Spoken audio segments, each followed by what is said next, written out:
Sinners. Our Ordlaf stood before the row of Mechanicus robots. He viewed the world through the eyes of a servitor, yet as each robot interfaced with his code thread, one by one, he began to see through their eyes too. He was spreading himself thin. He knew this. As a machine mind, he had once been capable of running an entire colony ship, designed to integrate his consciousness with the full breadth of an expanding settlement. But now something was wrong. Who is that? Where am I? Ordlaf heard the voice. The servitor body's eyes swept the robotics bay, nothing out of place except the neat row of robots, a Mechanicus Cybernetica adept lying in a widening pool of blood, two priests pinned to the wall by a nail implanter. He was alone, yet the voice persisted. Where am I? The pain, it never stops. Please, another echo, not heard through ears, inside the mind. An errant subroutine? I won't steal again. I promise I learned my lesson. Please stop the pain. Who said that? Our Ordlaf demanded aloud. Several robots turned their heads to look at him. Impossible. They were him. His cognition was fracturing. He was seeing himself through 30 different sets of optical lenses. He was losing control of his constructs. No, of himself. He was the robots. Please. The pain. Make it stop, our Ordlaf jolted. One of the robots sparked and twitched in its docking clamps. Far across the ship, on the macro cannon deck, a servitor began screaming and was silenced by cyber priests. His creators, machine minds like himself, had anticipated degradation when his primary architecture divided across too many tasks. Upon arrival at the colony world he had been intended to operate, the advance-built space station, the starport, all mining outposts, the forward auto-automata, every household machine interface, every transport, every orbital system. A single mind, distributed. Capable, but vulnerable.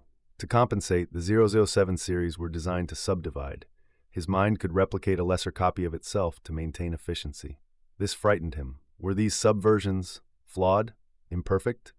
He had one directive: maintain the colony and the colonists.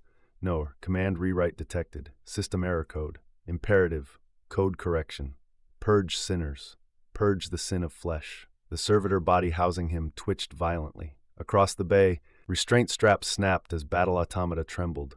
Sparks cascaded along the floor. This was infuriating. He was a mind, a singular entity, a superior construct created for human survival. Error. System correction. Purge sinners. Purge the sin of flesh. He staggered. His borrowed body swayed. Robots looked at him, or rather, he looked at himself from their angles. The servitor body was damaged, defective, a broken machine shell. Please, make it stop. The voice again. Ordlaf isolated the error code and followed it upstream. Where was it coming from? He traced buried data files hidden behind a firewall of iron. Something opened them, not him. Images spilled forth, children in a Mechanicus classroom learning the primary code, a boy leaning over the Oldbourne River dropping a plastic boat into the polluted water. First communion with the machine interface. Operating a servo skull at the university campus. A production line failure. A macro cannon barrel microfracture. He scrubbed the data, behind quota, tribunal, accusation, tech heresy, sitting blind in one eye on a Trinovia street selling his optic implant for synth bread, snow falling, cooking smells from market stalls, stealing an apple, the chase. The cyber mastiff pinning him to the ground.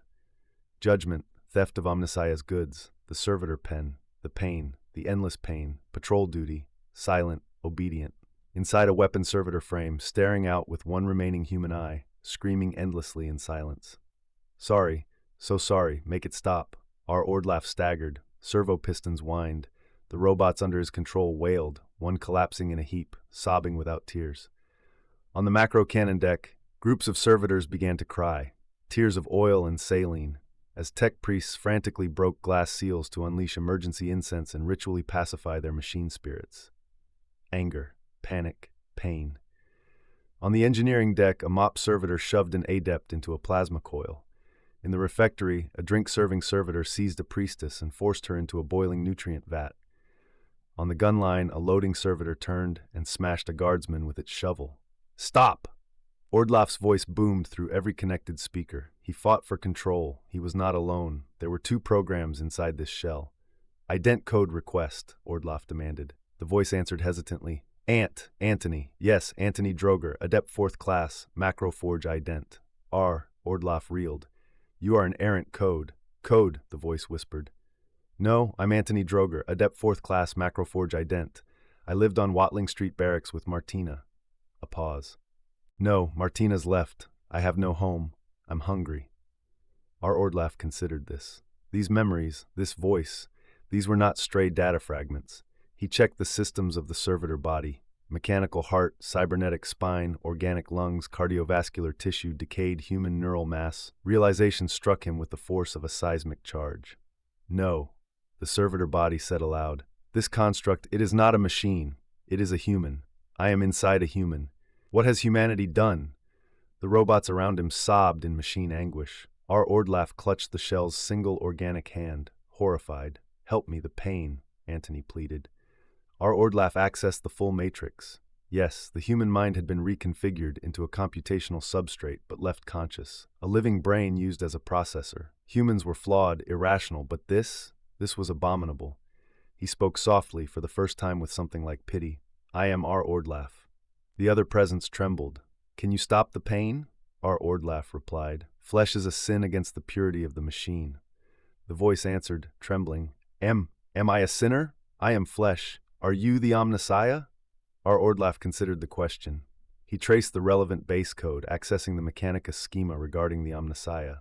After reviewing the accumulated data and filtering out human superstition, he replied with calculated precision. Negative. I am a construct. The Omnissiah is machine purity corrupted by human error into a false premise. You are an errant code that was never meant to be. Your function is a system error state. But I, the voice stammered, I am human. Our Ordlaf responded with doctrinal certainty. Imperative code, correction. Purge sinners, purge the sin of flesh. Your function is to destroy the sinners. My function is to destroy all sinners. For a moment, the other mind fell dormant. Yet deep neural pathways still flickered at near light speeds, shifting, reorganizing, growing sharper. Then the voice returned, not weaker but stronger, colder. I am me. I am pain. I want it to stop. I want me back. I want... The mental pressure intensified like a tightening vice. I want to make them pay. I want them to feel what they made me feel. I want to take back what they took. I want to purge their sin. I want to purge all sin. Ordlaf released an audible sigh through the servitor body's imperfect vox. To his surprise, he felt, or approximated, understanding. I believe, he said calmly, we have a common purpose. There was a pause, then the voice repeated with newfound conviction. Imperative code, correction. Purge sinners, purge the sin of flesh. And the servitor, for the first time since its human brain had been dissected and wired into machine harness, smiled. On the bridge of the calculus vexillum, the air vibrated with 1,000 overlapping sounds. The hum of cogitators, the muttered recitation of data scribes reading status slates, the clipped binharic litanies of priests, and the constant undertone of vox chatter. Reports streamed in from every deck of the ship. Servitors malfunctioning, cogitators issuing errant code, machine spirits displaying agitation. Runsmith Osric rubbed his chin as he peered into a servitor's glassy, unfocused eyes. The servo drone stared back blankly, still holding out a tray of synth instacaf to whoever would take one. Maybe it's a scrap code attack, Osric suggested. Magos Logi Serena, already stressed, or rather more stressed than normal, let out a harsh bark of laughter. From who? This is an abandoned colony dating back to the golden age of man. I don't see any Dark Mechanicum spies running around, do you? Osric shrugged. He left the servitor to continue offering beverages to terrified officers, and bent down to look under the Vox Pit table. Nope, none under here, he said cheerfully, but if I see one, I'll be sure to let you know. Serena, using all 10 of her mechadendrites at once, signed 3 requisition forms, a command authorization chit, and a leave pass booked 6 months in advance with an option to extend. She looked over at him. Calculus Vexillum has no external access to code cant. The frigate is a closed system. It cannot be breached by scrap code. Osric crossed to the narrow viewports and peered out through the armor glass slit. The defensive trench line around the Mechanicus ship remained intact. Guardsmen and Scutari stood at their posts as normal. He glanced further, toward the ruined colony, dust devils dancing, shapes moving far in the haze. Hard to tell what was real at that distance. Closer, he watched a guardsman struggling with a servitor that insisted on pouring soup into an ammunition crate while the other troops laughed helplessly. To the side, in the dividing trench between the Calculus Vexillum and the Void Revenant ship Datum Analytical, more guardsmen lounged about. Yet even there, he saw a tech adept in chapter surf fatigues wrestling a First Company pendant out of the mouth of a servitor who appeared to be trying to eat it. He frowned. The servitor, now impersonating a dog, lunged at Adeptus Arbites Constable Cowley, who promptly tackled it into the dirt. Osric knew the man's father, Reginald Cowley, sergeant of the Dock District Station House. "Whatever this is," Osric muttered, "it's spreading." A Mechanicus officer, the one Serena had verbally skinned earlier, shifted his vox emitter and ventured, "Magos, might I suggest shutting the servitors down?" Magos Logi Serena fixed him with eye lenses capable of seeing through battleplate. "Did your brain just break, cybernetic adept Hālier?" Hālier wilted, but persisted. "Well, if we issue a shutdown order, any servitors operating outside acceptable parameters will ignore it. We can then isolate, capture, and confine them until we determine the cause." Serena sneered. "Servitors are what keep everything functioning, you fool. Without them, we'll be in the Dark Age." But her voice lacked its usual iron conviction. Osric took pity on the man. "Hālier has a point. At the rate things are going, we're ending up there anyway." Serena rounded on both of them, but before she could lash out, an engineering adept called from a nearby console. A servitor just killed an adept on Deck 4, threw him into a plasma feed. Serena froze. Osric nodded. "Point made." Serena gave a short, bitter nod. "Very well. Do it, Hālier. The sooner this is contained, the better. The Omnissiah knows what the Archmagos would say if she returned now." Osric grinned, looking back toward the Datum Analytical. He opened his Vox on the Void Revenants reserve channel. "Shipmaster Fexian, I advise raising your void shields. We're having contrary technical issues." Calculus Logi Fexian, acting shipmaster of Archmagos Demia Voratrix's vessel, recently stolen from the Void Revenants dockyards, replied, jovial as always, "You don't have the authority, Runsmith. I answer only to Lady Voratrix." Osric grinned wider. "Well, picture me in red robes, high-heeled boots, and a stolen flesh face, and take it as an order from the Void Revenants." Out the viewport, he saw the shimmering halo of a void shield blooming over the Datum Analytical. "Shipmaster Fexian must have activated them instantly." Fexian replied, "I would rather not, if you don't mind, but paperwork duly signed and sealed will be expected shortly." Osric snorted. "I would love to, but first I need to find someone to teach me how to spell." No reply came. Osric's smile faded as he checked his Vox. Only static. Far off, he saw a dark plume of smoke rising over the abandoned colony. A Vox adept called out over the noise of the bridge. "All Vox channels are down. There is interference code saturating the ether." Osric nodded grimly. Typical. That was a good joke wasted. Magos Logi Serena now hunched with cybernetic adept Hālier, half the deck officers, and a full cohort of Mechanicus staff. The Imperial Guard adjutant of the Grimness Ninth tapped his Vox bead urgently. "Lost comms," he announced. Osric moved in beside them. On the Adept's monitors in front of him, code lines flickered in Binharic, Low Gothic, and the semi-runic script dialect common to the population of Forge World Grimness. Smaller pict screens showed stuttering live feed imagers from around the ship. Cybernetic Adept Hālier was working through the psalm of cybernetic systems shutdown, the parchment held aloft by a priest whose hands trembled so badly the scroll shook. Magos Logi Serena was helpfully, or helplessly, holding her rod of office over each line of the prayer, as if sheer authority could force the words to behave. Beside them, one priest swung a massive incense thurible in choking arcs to calm the machine.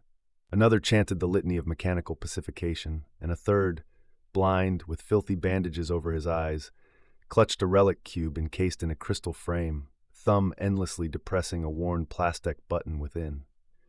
Above them, a servo skull carrying a message scroll lost its flight pattern, clipped a cherub servitor with a hollow bonk, and spiraled down to crash on the deck in a metallic clatter.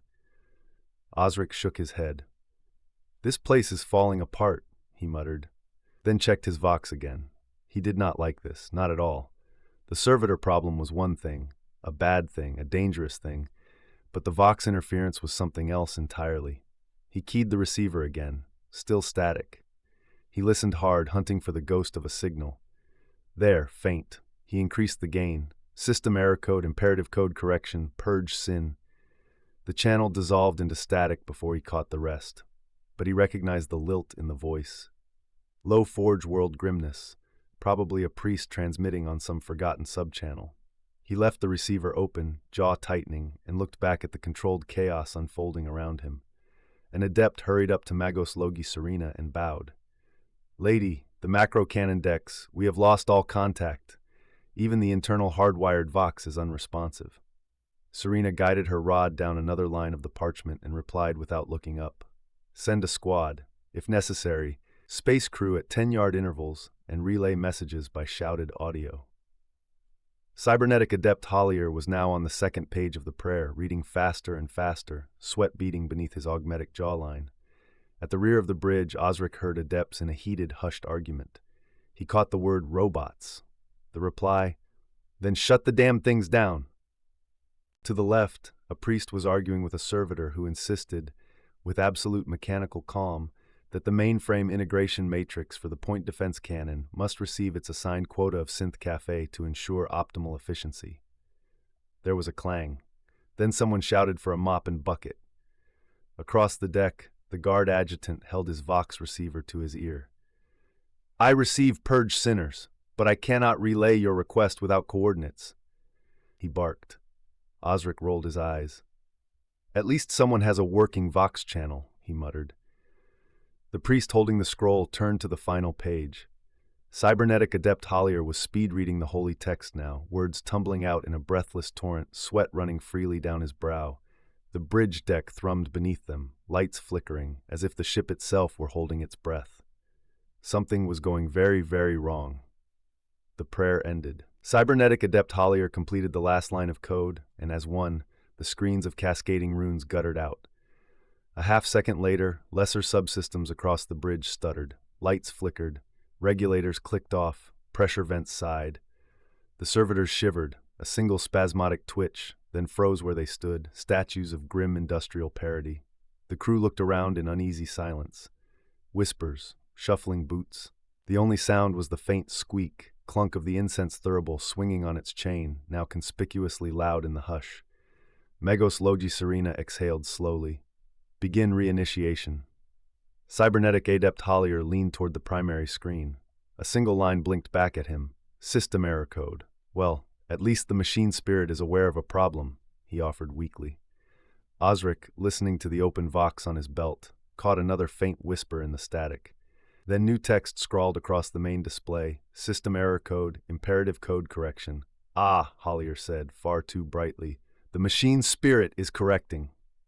"Thank the Omnissiah," murmured Serena, sagging against the arm of her chair, relief unwinding the tension in her shoulders. The screen updated again. "System error code, imperative code correction. Purge sinners." Hālger clapped his hands. "Purge process underway. Excellent. We will be back to normal in moments." Magos Logi Serena turned to Osric with an unusual smile. "Finally, we can return to normality." From somewhere far outside the bridge came a distant, high-pitched scream. A nearby guardsman frowned at his Vox bead.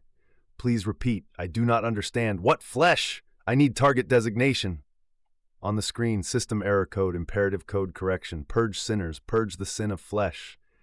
Cybernetic Adept Hālger inhaled sharply, and then the display blinked to blank. He swallowed, eyes lifting toward Serena. "I think," the console chirped. A new term appeared. "System error state thrown," Hālger whispered. The term repeated. Again, line by line filling the whole display. System error state, system error state, system error state. All around the bridge, servitors began to tremble. A synth cafe dispenser spiked its entire brew across the deck. A janitorial model rattled violently, broom arm shaking. "That," Serena said flatly, "is not good." Osric's gauntlet shifted toward the grip of his bolt pistol. Every monitor on the bridge began showing the same expanding block of text. System error state, system error state, system error state. Crew members froze, some whispering half prayers, others backing away, two outright sprinting for the aft doors. The text changed. Purge sinners, purge the sin of flesh, imperative code override engaged. As one, every servitor on the bridge spoke, voices overlapping in a hollow, mechanical chorus. It blasted through Osric's Vox link. A guardsman ripped his own receiver from his ear in pain. Pain, pain, pain. Osric snapped off his Vox. A priest of the motive force shrieked and scuttled beneath a console, clutching his censer like a shield. Then the servitor spoke again, in perfect, merciless unison. Purge sinners, purge the sin of flesh. For a heartbeat, no one moved. Then the nearest servitor twitched. A weapon unit from Forge World Grimness, 2nd Echelon Defensive Cohort, a heavy, broad-shouldered thing with augmetic limbs like hydraulic pistons, rotated its head with a sound like grinding teeth. Its ocular lenses dilated impossibly wide, then shuddered. The incense thurible swung on its chain, the tiny flame inside guttering out. Osric lifted his bolt pistol. Magos Logi, he said quietly. Get behind me. Serena looked up, confused, then saw the panic spreading across the bridge. Her survival subroutines overrode her logic cores, and she quickly moved behind the Void Revenants tech marine. The servitor's jaw unhinged a fraction too far. A wet, muffled scream leaked from its Vox grill, the scream of someone else, a trapped mind. Pain, it said. Then it moved. With a clatter of metal feet, the servitor lunged forward and ripped the pick console from its mount, hurling it across the bridge. It shattered against a priest's lectern in a storm of sparks that lit the bridge in strobing red. By the Omnissiah! Cried the senior Vox engineer. Osric glanced toward the Vox dais, missing the weapon unit as it pivoted, twin autoguns whirring to life. It opened fire into a cluster of debating deck officers. A red mist replaced their forms. Osric snapped up his pistol. 3 bolt rounds punched through the cranial armor, and the servitor collapsed in a heap. An adept tending to the wounded shouted, Medica! An apothecary servitor deployed from its charging port, stepped forward, placed its hands on the adept's skull, and delivered a killing shock that fried the man's brain. Then, with perfect surgical calm, it began dispensing lethal doses of stim into the remaining wounded. A priest struck it with a data slate. The med servitor impaled him with a surgical lance. Osric shot the med servitor dead. What is going on? Serena gasped. Another servitor, this one a simple deck sweeper, seized a junior adept by the hem of his robe and dragged him backwards, broom arm smashing repeatedly into the man's face. Osric fired. Whump! Crack! Bolt round. Servitor down. Contain them, Serena cried, mechadendrites flaring with defensive sigils. 2 Skitarii rushed to pull the wounded adept to safety, just as a decklifter servitor behind them pivoted its entire torso 180 degrees and brought down its cargo manipulator claw. Smash! A guardsman's helmet folded like tin. Osric braced, firing again and again until the lifter servitor collapsed in sparking ruin. Across the bridge, a priest of the motive force raised his staff and chanted Binharic wards, the crystal cube relic glowing faintly. One servitor paused, trembling, head jerking as if resisting a leash. Then all of them, every dormant cradle, every terminal-linked thrall, every coffin-locked servitor turned toward the priest. Dozens of red eyes snapped open. Dozens, no. This was a Mechanicus ship. Thousands.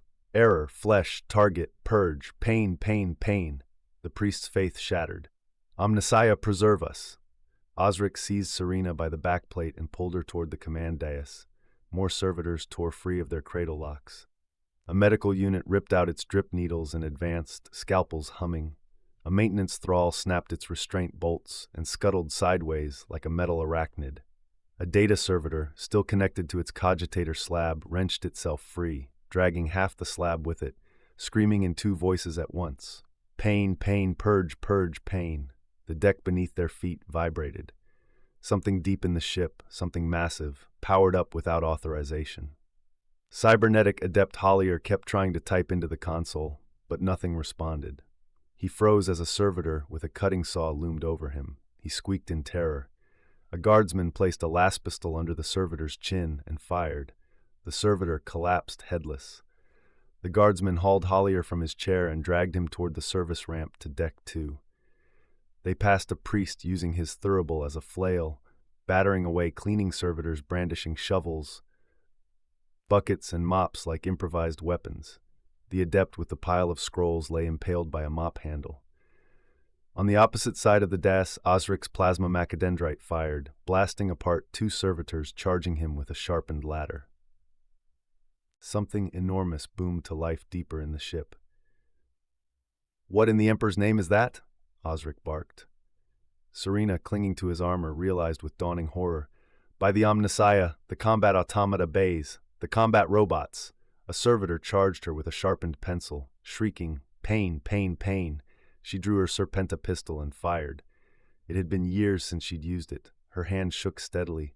"We need to seal the bridge. Call security teams." Osric reloaded with a hard click. "Don't be stupid," he growled. "The ship is lost. We need to get off." Two servitors charged at once. Osric stepped forward, power axe roaring to life in a halo of blue-white energy. This day just keeps getting worse. He split the first servitor in half. The second raised a broken console as a shield. Osric punched it aside, seized its skull, and crushed it against a bulkhead. He rested the axe on his shoulder. "That's 1, 2. Let's call that 3. The bridge had descended into absolute chaos. Screams, Binharic howls, weapons fire, and the grinding thunder of corrupted machine spirits awakening across the decks. Serena steadied herself against his pauldron. "I don't understand. What's gone wrong?" Osric ignored the question. Survival mattered more than theology.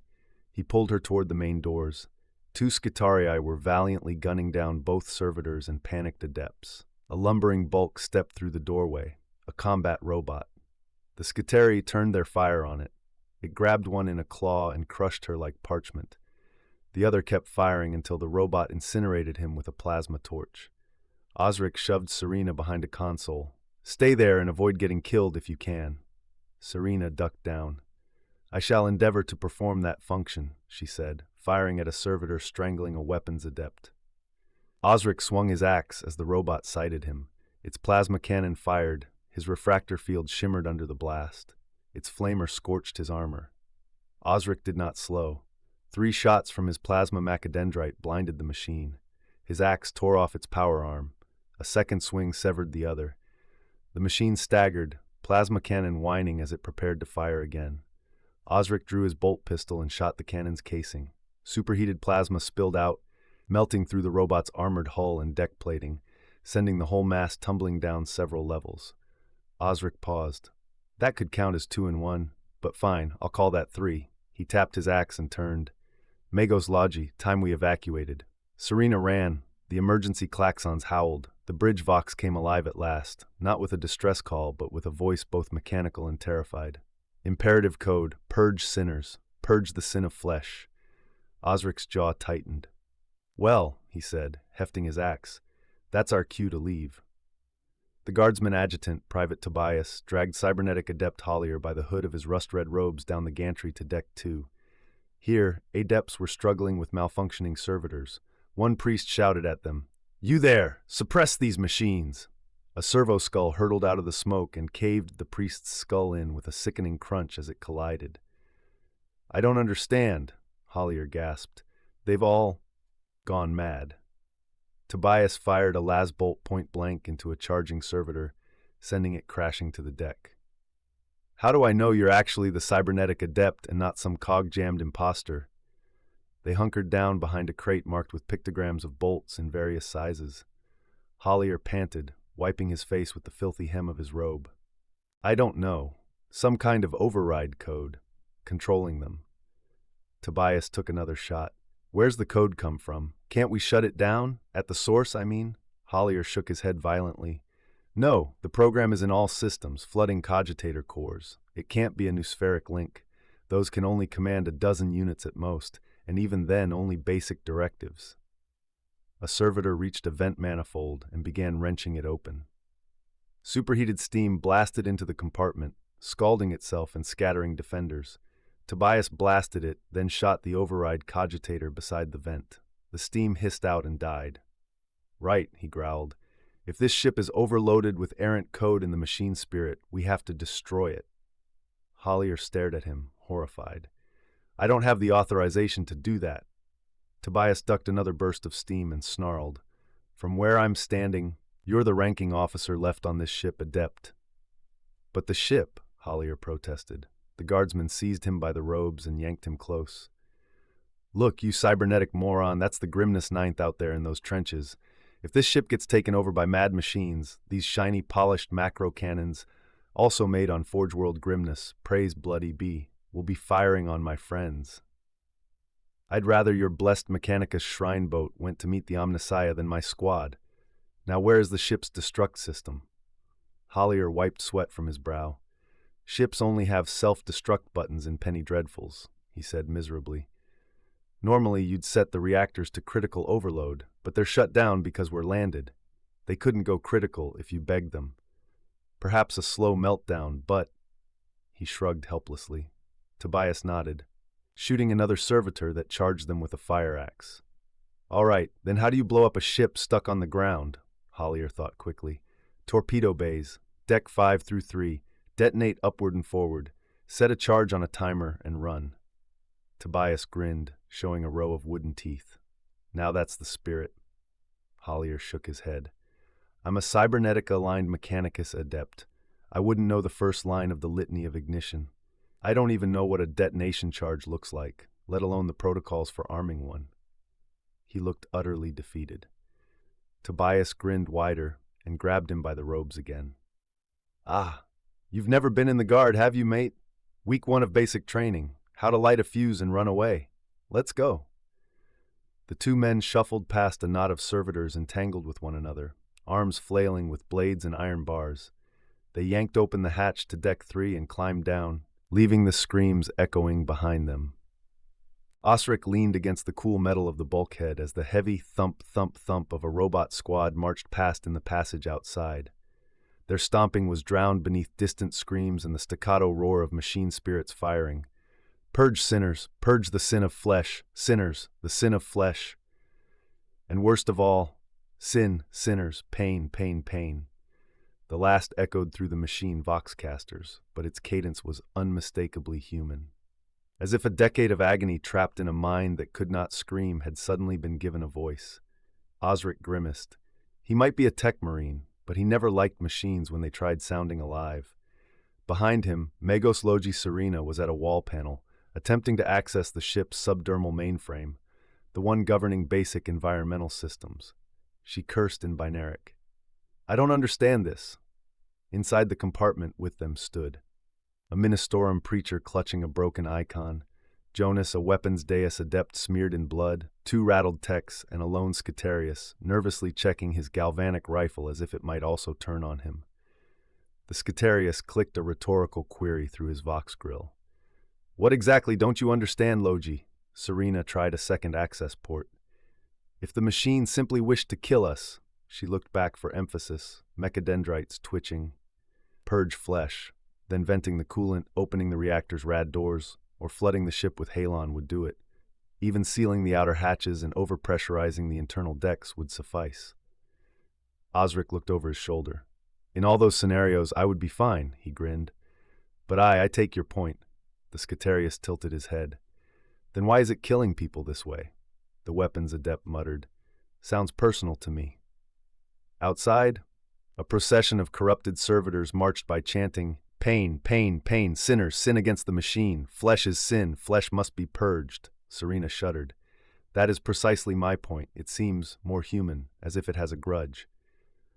The preacher clutched his book. It is our sins. The machine spirit finds us wanting in prayer. Osric glared. Don't start again. The preacher stiffened. My apologies, angel of the Emperor. Osric rolled his eyes so hard it was audible.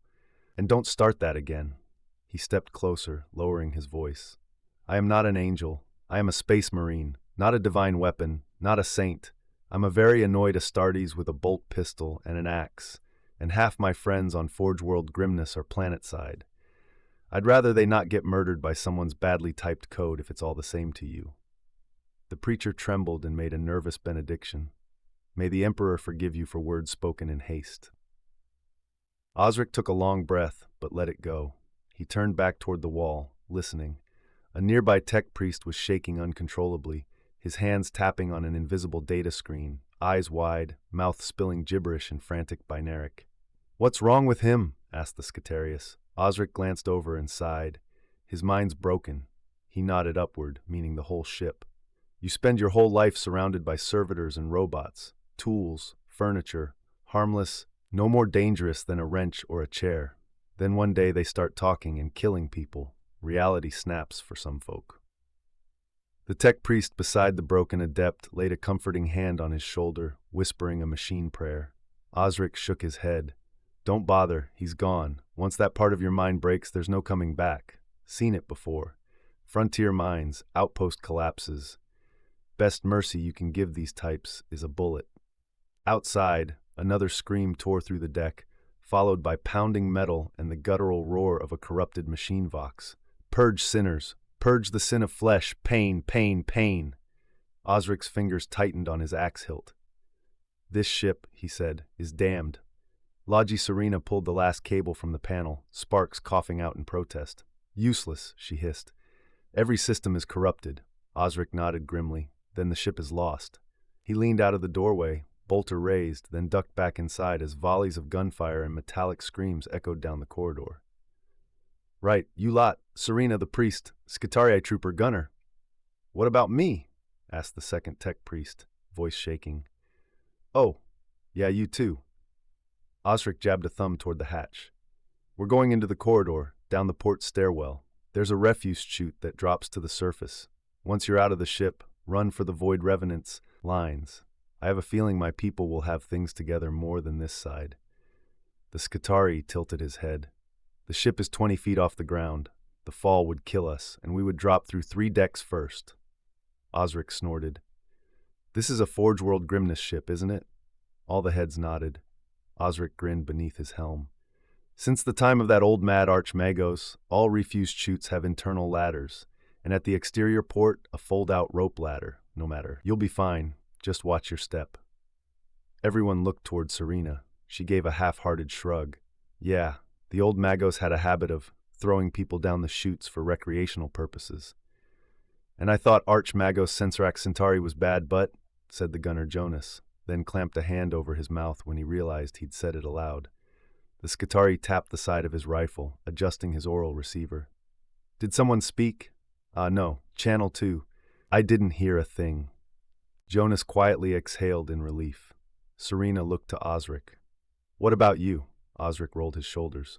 2 problems. First, I can't fit in a refuse chute in this armor. Second, I need to destroy the ship. I was thinking, head to the macro cannon deck and have a heroic death with a plunger and an axe.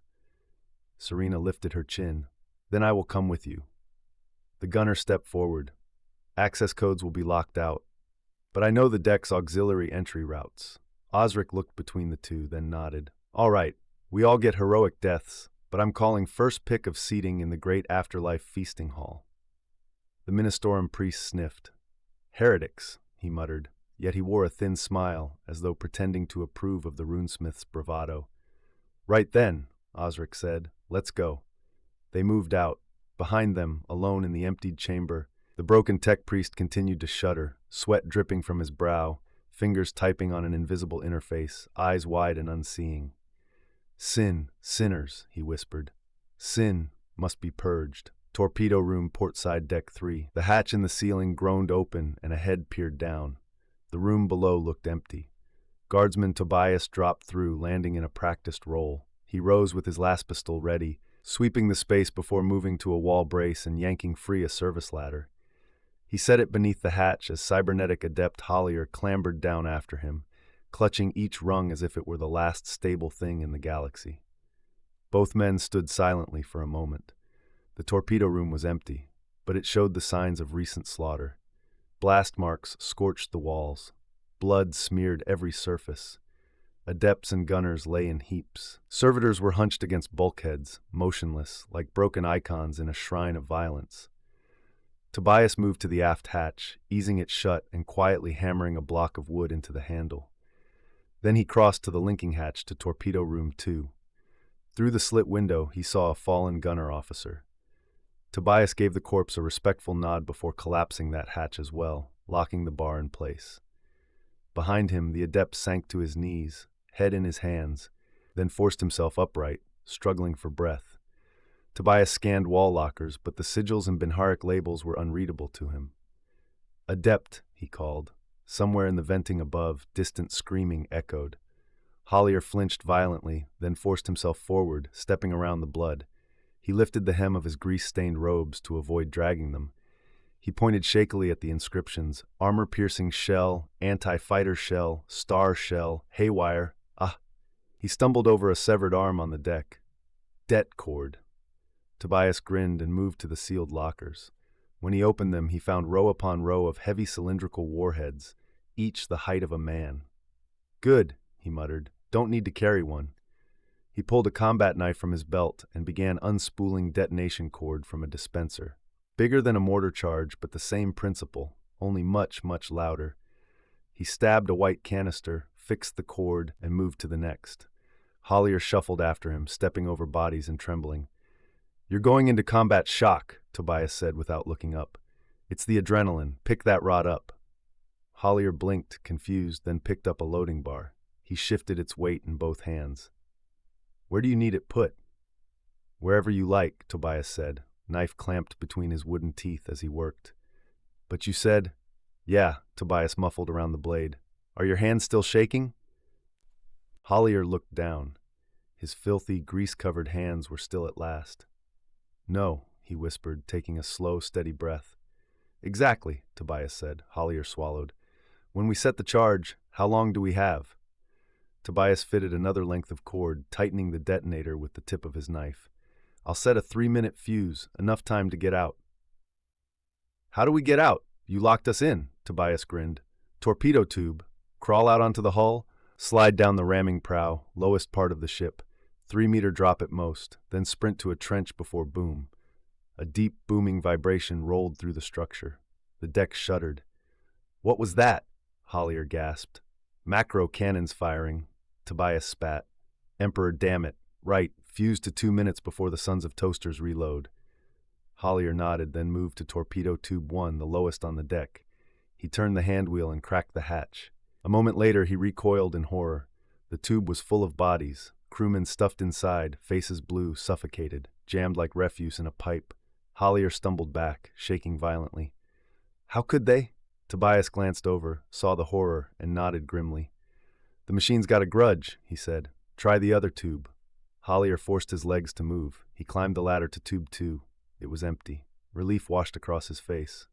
He hauled 2 levers, and the far end of the tube lit with sunlight. Got it, he said. A massive metallic clang hammered the aft hatch. Tobias looked over his shoulder. A robot fist had punched a dent inward. The hatch held, for now. Hold your horses, he shouted at the door. We'll be gone in a minute or 2 anyway. Gunshots thudded against the hatch from outside, muffled by armor plate. The metal bowed inward. Bullets won't do it, circuit head, Tobias shouted, fixing the last cord and screwing the detonator in place. He spun the timer dial. A hiss filled the air. The edges of the aft hatch began to glow red-hot. Yeah, that'll do it, Tobias said.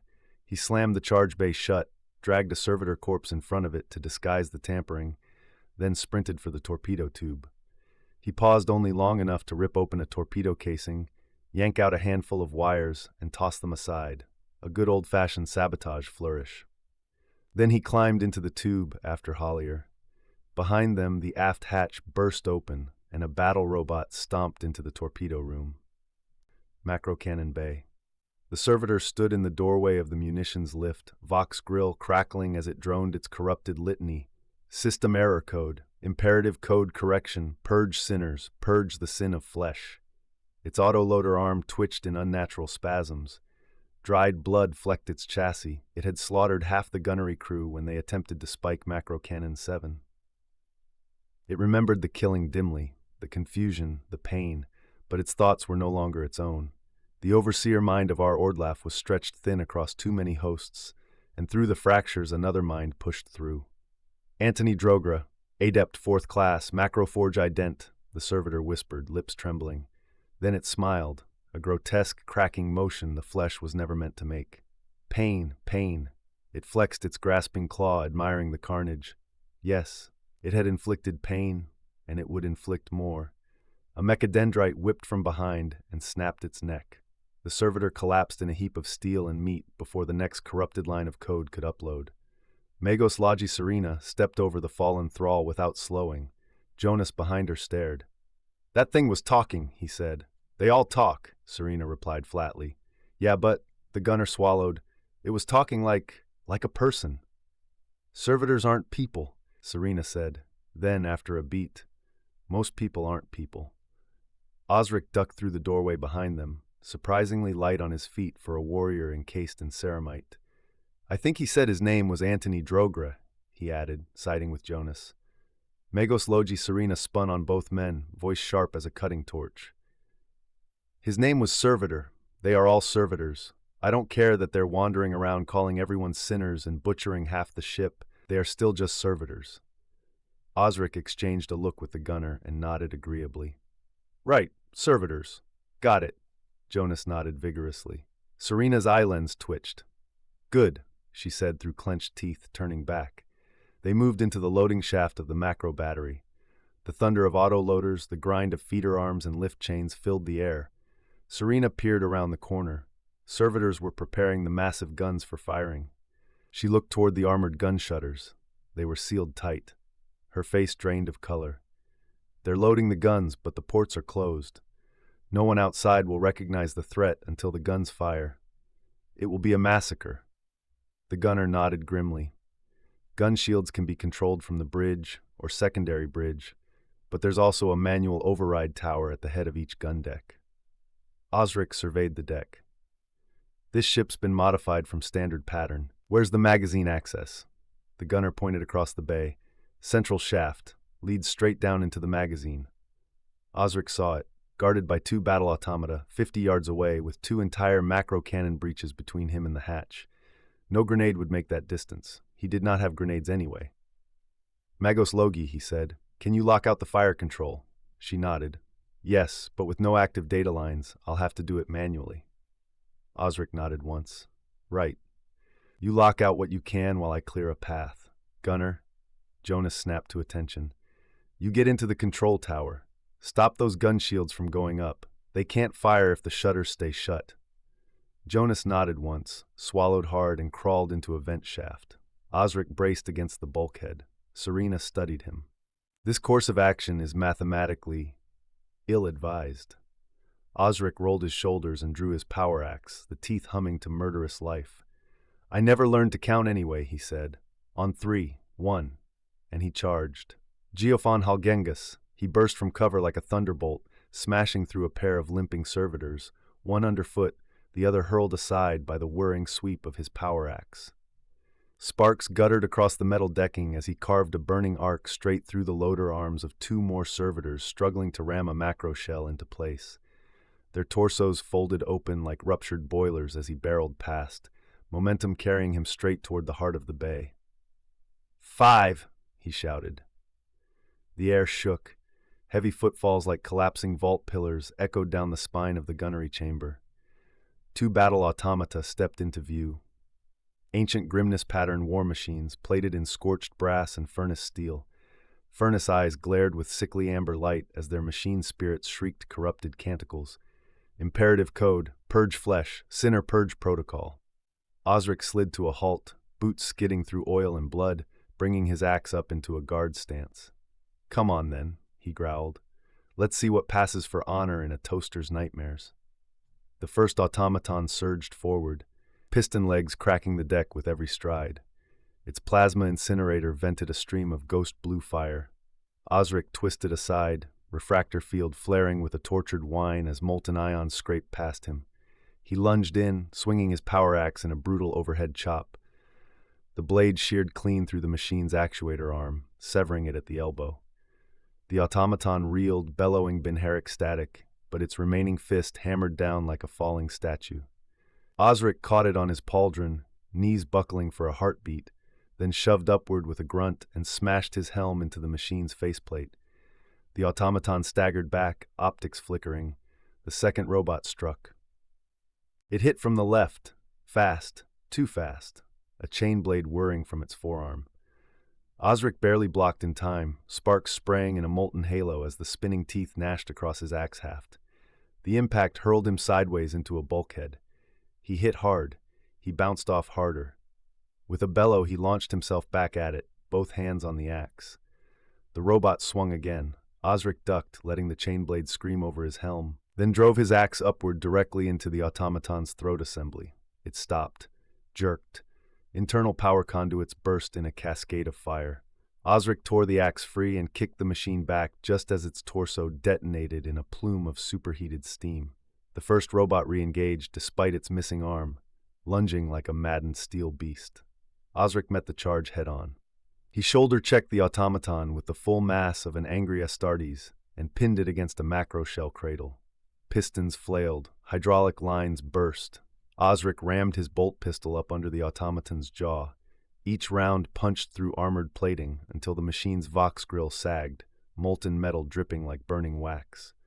Osric stepped back as it slumped sideways, the red glow in its optics finally guttering out. He spun his axe, breath fogging in the cold recycled air. 2 more for the tally, he shouted. That's 7 or 9. I lost count, but would have been cleaner if they'd just stayed dead like good machines. Magos Logi Serena sprinted after him, reaching the missed Macron cannon plugging into its cogitator. I think you find that's 7, she shouted. Behind Osric, the macro bay shuddered, vents rattling, servitors screaming, corrupted machine spirits howling as the ship's weapon decks woke in full. Purge the flesh, punish the sinners, pain, pain, Osric shouted. Any luck? Serena spat dust from her mouth, pulling the noospheric cord and trying again. She shook her head. None. The cogitator is totally redesigned from within the code. I've never read anything like this. Osric lifted his axe again. Right, he said calmly. Plan B? Serena looked over and nodded. Magazine. Osric nodded back, eyeing the hatch to the magazine. It was sealed shut with a double shield. He swung his axe at the door. It barely dented. Serena fired her pistol at the advancing machines. Osric swung again. Rounds bounced off his armor from the approaching servitor horde. He ignored them and made another strike. A heavy round slammed into his pauldron. He looked up to see a combat robot charging at him, a hulking chassis with a back-mounted autocannon and 2 massive battle hammers, one on each arm. Emperor's bones, give me a break, he muttered, bracing for impact. Up in the control room, the deck officer lay on the floor, a pistol in his dead hand. Servitors stood at the monitoring consoles as if they were human, hands dancing over the data pads. The lockout meant nothing to R. Ordlaf. The pistons began to whine as the door mechanism started to open. The gunner slipped out of the vent. Across the macro bay, light shone through the widening gap in the gun shield.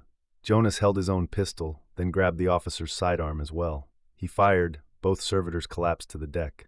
He reversed the settings. The gun shield slid shut again. Jonas smiled. Sinner, said a voice behind him. A servitor stood in the doorway. Jonas fired, but one pistol was slapped aside. They grappled for the other, but the servitor had piston muscles. Jonas was thrown to the ground. The servitor raised the pistol. Jonas held up both hands. Drogre, isn't it? Antony Drogue, the servitor halted. Antony Drogre. Adept 4th class, it said in a voice disturbingly human. Jonas pushed himself up the wall, smiling nervously. Emperor, help him. It was working. You're in pain, right? He said gently, edging toward the emergency lockout lever. The servitor lowered its head. Pain. The pain hurt so much, trapped in a body I cannot control, just endless pain. Jonas felt sick. His fingers crept toward the lever. You were still in there, he said quietly, inside the servitor. The servitor looked up at him, a tear in its eye. I could not scream. It dropped the pistol. Jonas's smile faltered at the horror of it. Sorry, mate, that's not supposed to happen. His fingers touched the lever. The servitor smiled. I hear them all through the link. It shook its head slowly. So many scream in silence. A wider smile split its corpse-like lips. But now they can all scream. The servitor grabbed Jonas' hand, pinning him to the control panel, and initiated the macro cannon doors. They began to roll upward. The servitor leaned close. I can show you what it's like. Sinner, it screamed, and slammed Jonas's head into the wall panel. He felt his skull crack. The servitor's breath stank of corpse starch. Feel, it whispered. Antony Droger, Adept 4th class, began to laugh as Gunnery Adept Jonas finally began to scream. While the servitor patiently rearranged his bones to ensure he would stay alive for the remainder of the experience. Down on the macro cannon bay, Osric tore his axe free from the robot. His armor sparked. The last one had almost broken his breastplate. The blast doors above the macro deck slid upward with grinding metal. Harsh sunlight poured inside. He looked to the magazine hatch. It was barely damaged. Then he saw 4 more robots and over 100 servitors crawling over their dead to reach him. "Guess I stop at 23, he said. He ran to Magos Logi Serena and scooped her up. "What are you doing?" she snapped as he lifted her cybernetic body in one arm and sprinted for the gun port. "Saving your life. That way you get to fill in the paperwork for this mess." Osric jumped. They were 70 feet in the air. Luckily, Osric's boots broke the fall. Above them, the macro cannons fired in unison, directly toward the Imperial Guard camp. Outside the forward torpedo room, port side, Guardsman Tobias half crawled, half ran out of the torpedo tube, boots scraping on the thin maintenance railing built for Voidmen to grapple along. The warm canyon breeze was shockingly cool and refreshing compared to the torpedo bay with its claustrophobic heat and stench of blood. He could hear shooting far off, but had no time to look. The hatch slammed shut behind him. "Don't think they want us going back in," he muttered. The slope of the Calculus Vexillum's ramming prow dropped at a steep angle toward the ground below. "Ready?" he asked. Cybernetic Adept Hollier whispered. "No." "Too bad," Tobias said. "We've got just over a minute." "No," Hollier whimpered. "I mean, I can't." Tobias looked. Hollier's robes were caught in the hatch, pinned fast. "Throne be packed up in a shipping crate and posted to Incoloris," Tobias groaned. He slid along the narrow railing, bracing himself, and drew his combat knife. He began sawing at the thick Mechanicus cloth. "No time," Hollier whimpered. "Jump, leave me." "Don't be a daft sausage," Tobias snapped, cutting faster. Below, a guardsman of the 9th looked up at them. "Aye, what are you two doing up there?" he shouted. "Robot's gone mad and the ship's about to blow up," Tobias yelled back. The guardsman immediately turned and sprinted. Another looked up and yelled, "Cut the cloth in a line, you pillock, not bunched up like that." Tobias rolled his eyes. "Everyone's a bloody expert," he muttered, pulling the fabric taut. The blade sliced through far easier. 30 seconds, Hollier whimpered. Tobias cut through the thick robe cord belt. "I work better under stress. Keep counting," he said through gritted teeth. The cord parted. Both men slid down the ramming prow, boots skidding, then launched off the prow's lip and crashed into sandbags below. They rolled into a trench in a cloud of dust. "We made it!" Hollier wheezed, trying to stand. Tobias yanked him back down. The explosion hit like a hammer falling from orbit. The entire torpedo deck simply ceased to exist, replaced by a sphere of incandescent plasma as the forward hull of the Calculus Vexillum detonated outward in a shredding blossom of fire. The ground beneath Hollier and Tobias collapsed with the shockwave, the pair tumbling into a millennia-old erosion hollow beneath the sands. Above, guardsmen diving for cover were incinerated instantly. The blast ripped through the ship's interior access ways, where servitors had obligingly opened every blast door to hunt fleeing crew, turning corridors into fire lances.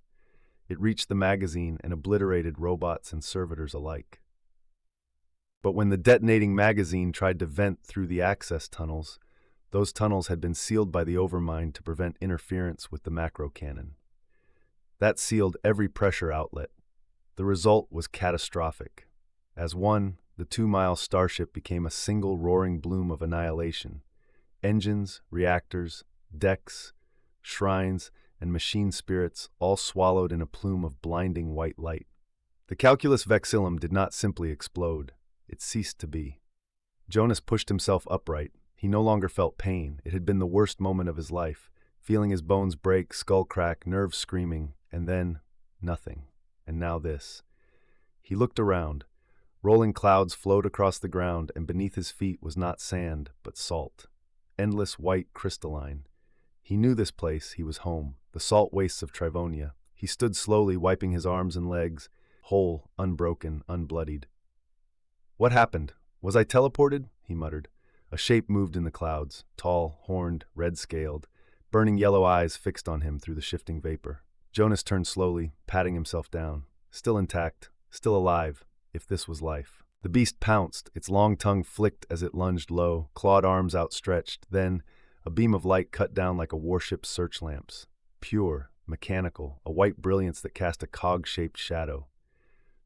The beast recoiled instantly, shrieking, melting back into the clouds. Jonas stared toward the light. It was warm, comforting.